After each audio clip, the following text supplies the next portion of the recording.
Meron bang mas pinaka na hamon? Lord, mag-attorney.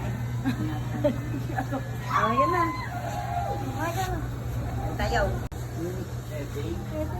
Ay natin si Joan.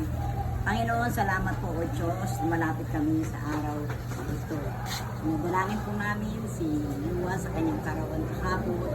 Nanaway, patuloy na ng batang ito sa kanyang pag-aaral niya. Bigyan mo Panginoon siya ng karunungan, kalaman, nagmumula sa iyo. Salamat po Diyos, nalalakit pa Panginoon siya na may takot sa iyo. Sa oras na ito, pasalamatan na po namin ang handa niya sa kakainin po namin. Naway patuloy mo linisin ito, pamagamit namin sa aming kalakasan, sa aming katawan. Patuloy mo, Panginoon, ang naghanda nito, nag-provide nito, Panginoon, patuloy mo. Pagbalay mo, Panginoon sila. Ganun din po batang ito, pagbalay mo po siya. Ang paglaki niya, patuloy mo po siyang kabayan. Sa pangalan mo, Jesucristo, Amen.